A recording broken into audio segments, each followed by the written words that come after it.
Hello everyone and welcome back to the video. Today we're going to be taking a look at my top 5 tips for Archer players in Age of Empires 2. Let's hop right in and check it out. Alright, so before I show you guys my list, I just want to quickly say that of course Age of Empires 2 is a strategy game, so you can't expect to just play with one kind of unit and achieve success. However, what I am saying here is that if you're anything like me at least, you have certain types of units that you achieve more success with and you enjoy playing with more often. This could be a unique unit like a Conquistador or a Plumed Archer. It can also be a regional unique unit like Steppe Lancer or Eagles. It can also be a standard line unit like the Halberdier, the Hussar, the Arbalest, and whatever else that there could be in the game. We all have our tastes and preferences, and this video is going to be targeted towards people who like the Archer line, Archer, Crossbow, and Arbalest, and to some degree this list will also help the Cav Archer players out there who love to play with their CA and also unique units that resemble CA. So basically this is going to be my top 5 tips for Archer players, and it's going to range from basic all the way to somewhat advanced. Hope you guys learned something new and enjoy the list.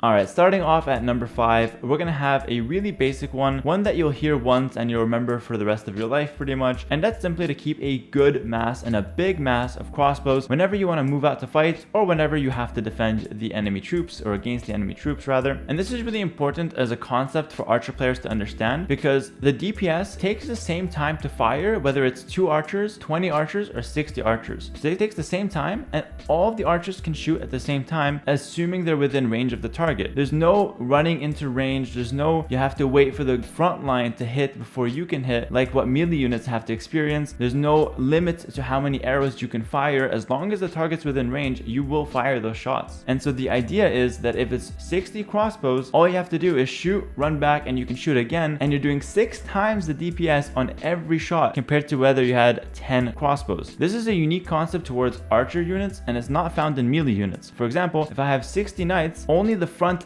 maybe 10, maybe 15 if I get a really nice surround will be able to attack. The ones at the back will simply look for a window in the front line, and once the front line starts to die, they can then join the attack and start hitting themselves. So as you can see, having big numbers when it comes to Archer units is really strong and has almost no downside to it except when you can get some counterplay versus like mangonels, for example. But aside from that, there's almost no counterplay to having more crossbows, and it just increases your DPS and makes it harder for your opponent to deal with you. This allows you to one-shot enemy units, especially melee units, if you have a good mass, so that as they're running in to close the distance, you can easily cut them down and continue walking away from them while your crossbows are reloading, so that you don't take any damage from the first few melee units that attack you. And even when they do close the distance, you have a ton of crossbows and you're going to deal a ton of DPS as well. So always remember to keep a good mass of crossbows whenever you need to have a battle or whenever you want to move out to find some damage on your opponent. Alright, moving on to number 4 here, it's going to be all about the upgrades and which ones are the best for archers in general. This one's rather basic, but it's some important information that you might not know about or you might not think about as well when you're first starting out. So the most important thing to understand is that attack and range upgrades from the blacksmith are key. These are the best upgrades to get for your archer units. Let me give you a couple examples to really show you how impactful these can be. In Feudal Age, 5 archers with fletching can easily kill 10 archers without fletching because all you have to do is shoot, then kite backwards, dodging the opponent's shot, and then shoot again, maintaining that one range distance while you engage, because your opponent will never be able to close the distance unless they walk towards you, which is leaving them very vulnerable to you just shooting them. So even from the very start of the game, getting fletching earlier than your opponent gives you a significant advantage. And in general, having damage on your archers is very important because of the same idea we talked about in the previous tip, which is just increasing the total DPS of your army. Range is also a very important upgrade because it lets you snipe your opponent's villagers over wood lines. It lets you outrange your opponent's range units if they're going for it as well. If you have higher range, you're easily able to keep them at a distance and pick them off. It also lets you engage fights from further away, which keeps you at a safer distance from any cavalry. It just has a lot of applications for an archer unit, and it's one of the most important stats to have. And attack and range come with the same upgrade from the blacksmith, so it's really a no-brainer. Armor upgrades are really not the most important thing on archers unless you're up against other range units, because if you're up against melee units, the truth is they're not going to be hitting your archers that often, and generally speaking, the melee unit's attack is going to be high enough to the point where armor isn't going to make that much of a difference. So my biggest advice is to only pick up armor if you have all the other upgrades for your archers, and the first armor upgrade is only 100 food, so that one's pretty easy to pick up, but the second one's a lot more expensive, and I would recommend delaying it until you have nothing else to get for the archers. rangers. When it comes to thumb ring and ballistics, my general rule is to pick up ballistics as the main one because it just increases your DPS and makes your output a lot more consistent. But thumb ring is especially really good against cavalry because they will close the gap to you, and as they engage on you, shooting faster and 100% accurately at the incoming cavalry is really important. However, ballistics against range units is slightly better because they're going to be further away, and being able to hit them as they run away from you or run towards you or run to the side is going to be very important. So that's my general rule when it comes to thumb ring and ballistics.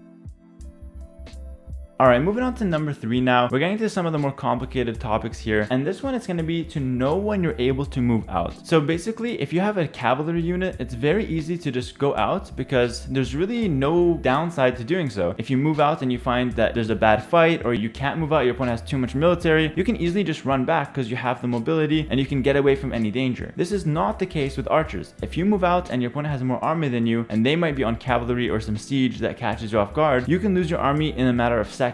And it's very hard to replenish that big mass that it's very critical, and we talked about earlier in this video. So the important tip to knowing when you can move out or not is to just understand what your opponent is on. This comes down to scouting. Make sure you're keeping your scout active whenever going for archers to know how many production buildings your opponent's on, how big his army is at any point in the game, and also just be able to tell where his army is so you know where you can move out and where you can't. Don't take this tip the wrong way though. I don't want you guys to sit in your base forever and never move out. If you can move out and lose your army, it's okay as long as you're getting some sort of trade. If you're losing your army for free, of course that's not okay, and that's going to result in a lot of game losses. However, if you're moving out with 20 crossbows and you run into like 8 knights and you're trading 6 of those knights for your 20 crossbows, depending on the situation, that's not a bad trade. The resources come out to about decent margins that maybe you're still losing more resources, but it's not the worst. Furthermore, moving out allows you to put pressure on the map, so that should definitely factor into the equation when you decide whether a trade is worth it or not. It's not just the total resources that come from one fight and like how much did he lose versus how much you lost, but it also comes down to how much pressure did you apply, how much army did you force out of him, did you idle any villagers, did you kill any villagers, and it's so on and so forth, etc. There's obviously a lot of factors to talk about here, but the big idea is just to make sure that you're getting a decent trade when it comes to moving out with your crossbows. You can't expect to win every fight by a landslide, but you also should make sure you don't lose every fight by a landslide as well. So that's the big idea when it comes to this tip number 3.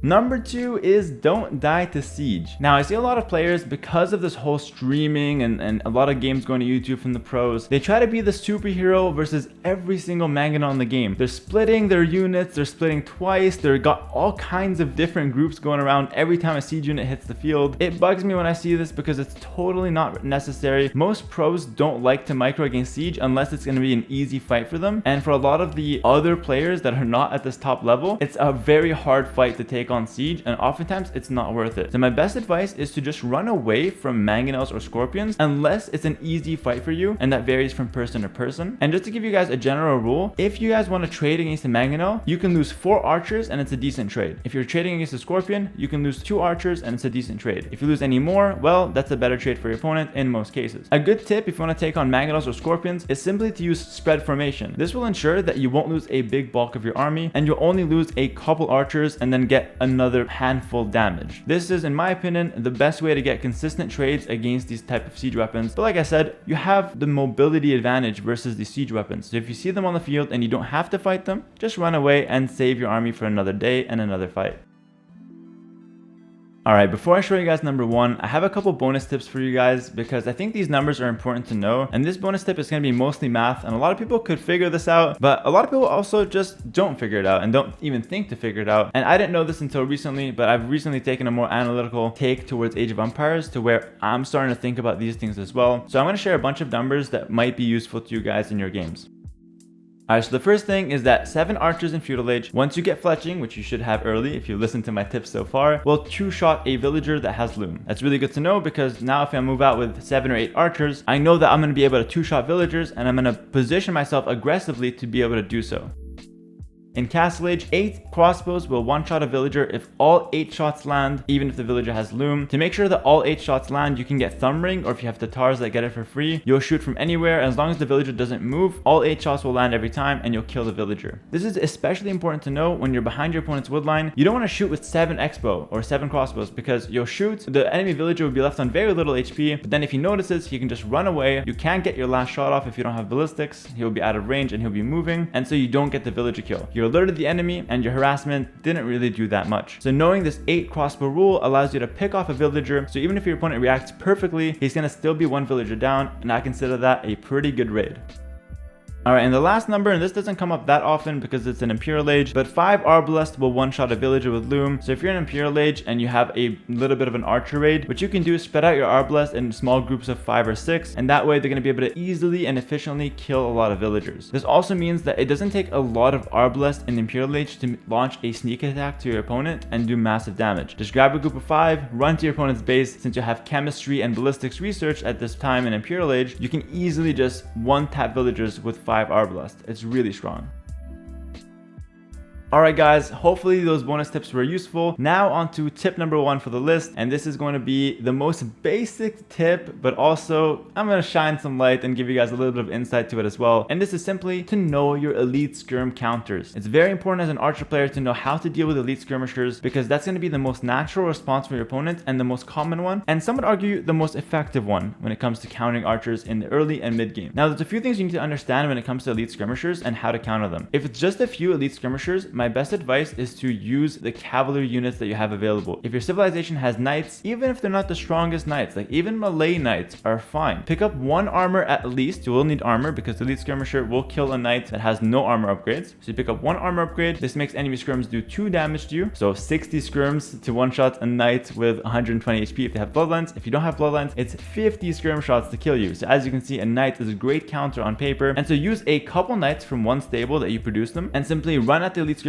break their lines, and start dealing damage. Also keep in mind that your crossbows will deal good damage to skirmishers until they have the +2 armor on them. Once they get +2 armor, they're going to be up at 6 armor, leaving your crossbows in Castle Age dealing only 1 damage. And that's when it gets dangerous, and that's when crossbows actually hard die to skirmishers. If he only has 1 armor, you will deal 2 damage per shot. So if you have 18 crossbows, you can one-shot a skirm, and that's a decent value trade for you as the crossbow player. So like I said, mix in knights if there's not a lot of elite skirmisher numbers on the field. If he's got a ton of elite skirmisher like 20, 25, 30, then definitely rely on siege. Mangonels and scorpions, or a mix of both, are a great way to counter elite skirmishers in general, and they also let you push with your crossbows and take out buildings. So crossbow and siege go hand in hand to counter elite skirmishers and also allow you to push. It's a really good idea to mix these units in the Castle Age if your opponent is on elite skirmisher. And the last counter that comes up very often is simply going elite skirmisher yourself. It sounds stupid, but basically you already have the upgrades from the blacksmith for your crossbows, and all you need is just to get the elite skirmisher upgrade yourself and a couple armor upgrades if you need them for the elite skirmisher, and that's going to be a perfect transition to help counter the elite skirmisher that your opponent makes. Furthermore, your opponent will not be able to counter your elite skirmisher with knights because you have the crossbow already teched into, and potentially a ball of crossbows still alive to easily shred those knights. So you basically force your opponent to go into siege to then deal with your ranged units, which is in some cases a very big plus for you.